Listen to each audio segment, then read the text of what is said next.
"You're such a slob. There's no way you're my kid. Get lost, you pig," yelled Bob, and I stepped in to protect Luke. "If you won't acknowledge Luke as your own son, I'll take him in." Days later, when the two found out that Luke had been on TV, they came to our house. "Luke, come home with us," they implored. To them, Luke retorted, "Who are you guys?" "I'm Katherine Johnson. Ever since I lost my husband a few years ago, I've been living alone. Living alone in a big house was lonesome. Having no particular hobbies, every day was unbearably dull. However, there was one thing I looked forward to.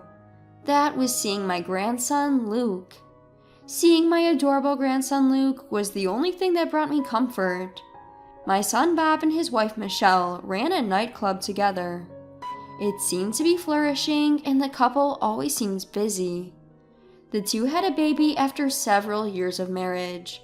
Apparently, they wanted to have a girl and make her the star attraction of their club. Even before the baby's gender was known, they bought tons of baby girl products, holding high hopes for a girl. However, the baby turned out to be a boy. The disappointment of the two upon knowing that it was a boy was profound.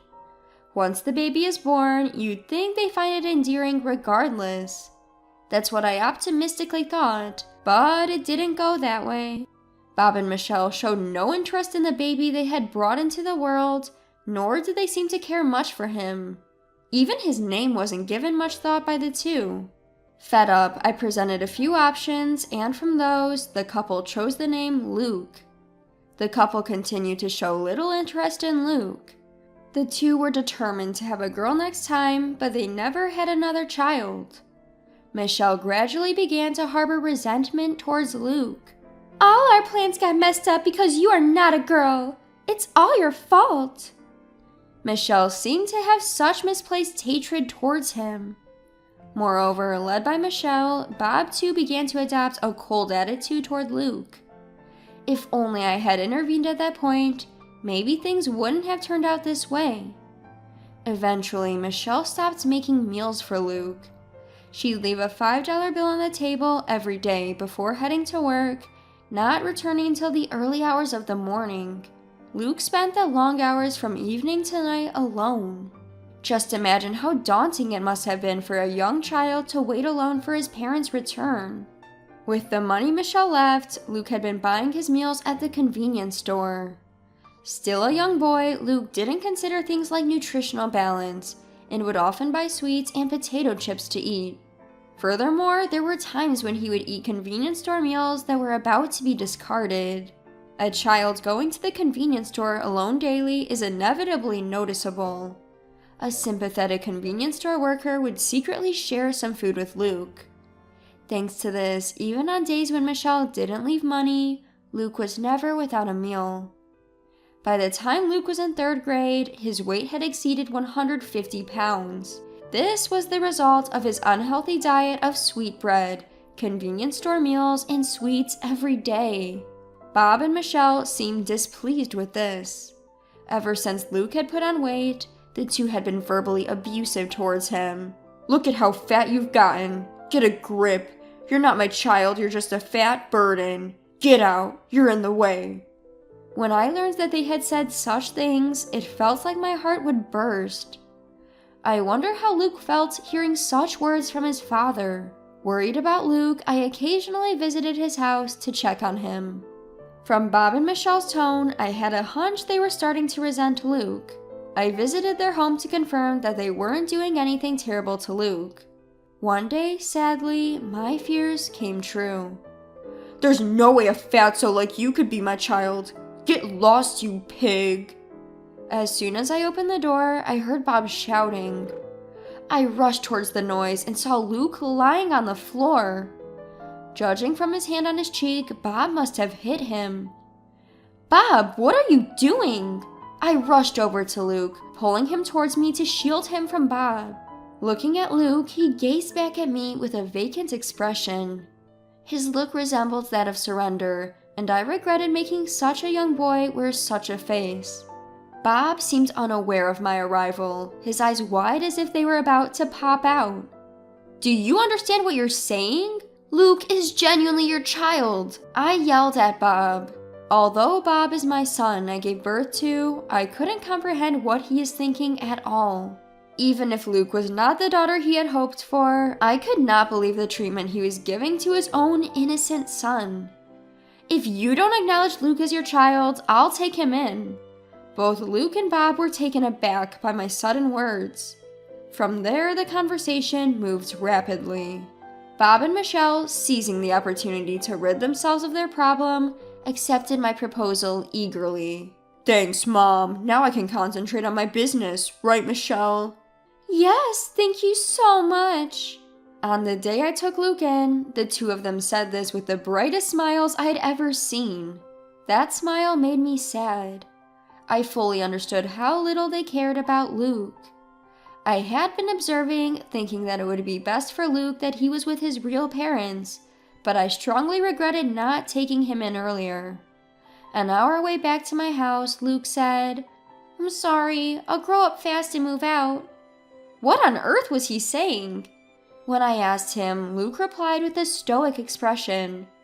You regret taking me in on a whim, don't you? You look angry all along. I look angry? Luke nodded sadly. No, I regret not doing this sooner. I should have let go of my notion sooner that you must be happier to be with your real parents. Aren't you annoyed with me? Luke looked at me with anxious eyes. I tightly hugged Luke. No way! I know for sure that I love you more than those two. Luke seemed uncertain of how to react. He was freezing like a statue for a while, and then he mumbled softly, This is the first time I've been hugged. Tears welled up in my eyes, and I swore to myself that I'd make this kid happy no matter what. From that day on, Luke transformed into a lively and cheerful kid. He started laughing more than I could have ever imagined, and he also became more talkative. Every day when he returned home from school, he would help prepare dinner while excitedly sharing the day's events. You seem very cheerful today, Luke. Did something good happen? Do you know? Something funny happened today. While we were singing in music class, a sparrow flew into the room. The teacher was in such a frenzy. I was wondering why, and then she almost started crying, saying, I can't handle birds. Remembering the event, Luke chuckled. He looked so cute and lovable that my heart melted. Since he started eating healthy meals at my place, Luke's physique became more standard. Although he maintained his childlike charm, his contour sharpened, making him look quite handsome. He shyly told me that the girls at school started talking to him more. Luke seemed happy every day, and I was relieved to see him that way.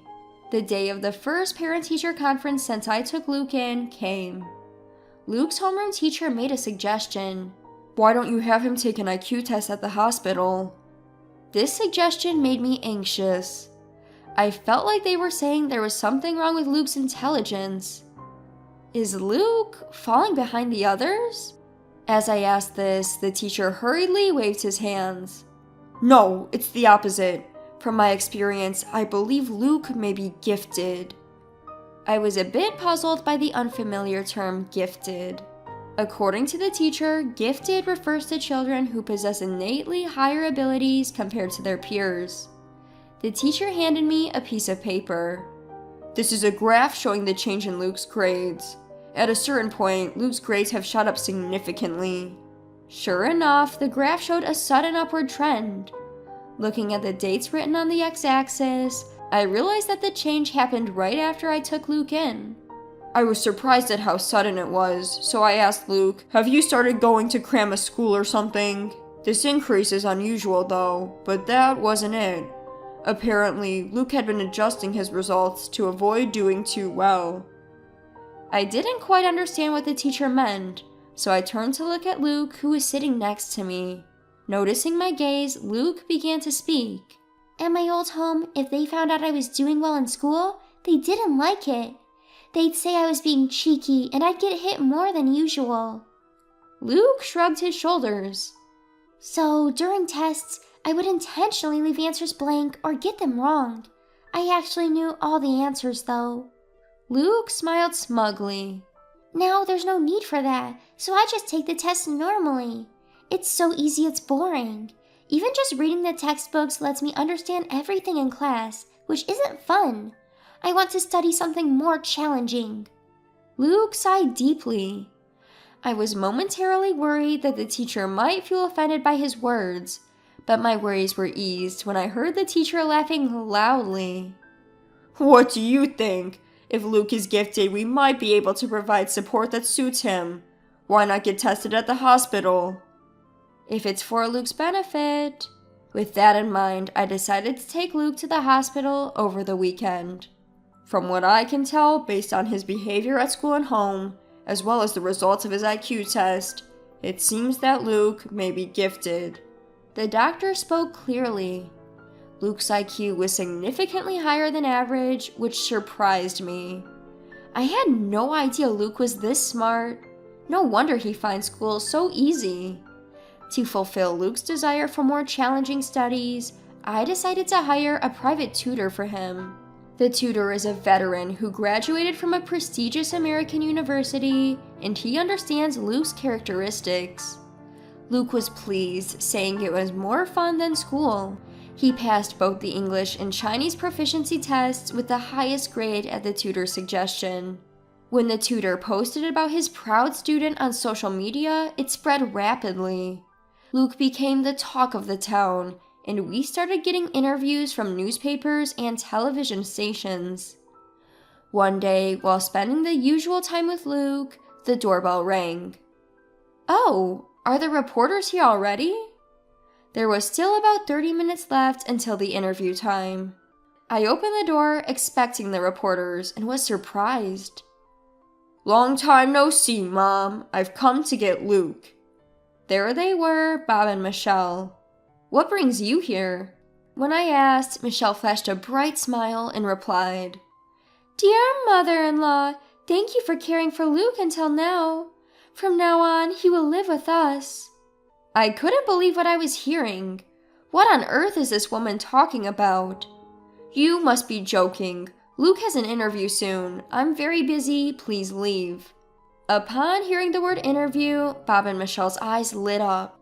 So it really was Luke. We saw it on TV. Our son is truly remarkable. Their faces turned towards each other, excitement bubbling between them. And then they blurted out an outrageous idea. If Luke comes back, our shop will be secure. Beside Bob, Michelle was nodding fervently. If we get customers who come to see Luke, our sales will go up. In the long run, we could even leave the management to him. That would make life easier for us. I was astounded at the self-serving thoughts of the two. After claiming that Luke isn't their child, they show up to take him back when they realize how talented he is. A child is, Luke is, not a possession of his parents. Don't you understand? I had reached the limit of my patience. Just as I was gearing up to give them a piece of my mind, Luke appeared behind me.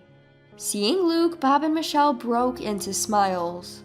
Their smiles only stoked my irritation.